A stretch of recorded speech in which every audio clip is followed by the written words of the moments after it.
I selected a presentation by Sir Ken Robinson entitled Schools Kill Creativity. It was part of a larger education symposium.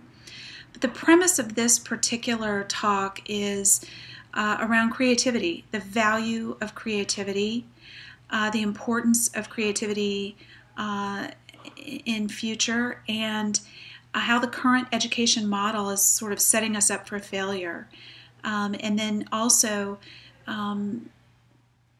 the speaker challenges us to sort of rethink our definition of intelligence. And then he ends by suggesting a hope for the future. And really, his big focus, as I mentioned, is on the creative process and how we're inherently born with this creative ability that somehow he says we educate it out of our children. That just the creative process is not valued in the current education model today. And this education model, ironically enough, and I think we've talked about this in our discussions, certainly having to do with Daniel Pink, but he's really talking about this antiquated 19th century public education model that was designed to meet the needs of the Industrial Revolution, and so much has changed since then. But isn't it ironic that our education model hasn't? And so that's a big part of the discussion, and how sad that is when you think about this creative ability that we're all born with.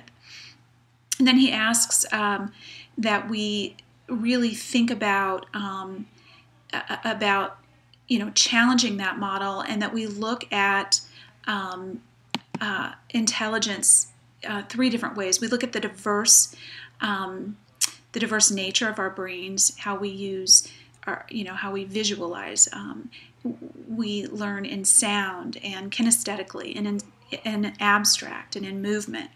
Then he talks about the dynamic versatility of our brain, or the dynamic nature, and how it's wonderfully interactive. And this is where he talks about interdisciplinary thinking, and he says that we'll be using different disciplines, and that our brain is perfectly capable of looking at different disciplines to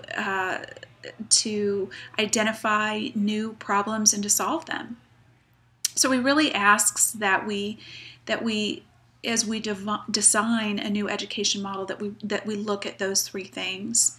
And then his hope is that, he says, our task is to educate the entire being, not just to cultivate the left brain. And of course, that's what we've been learning all semester.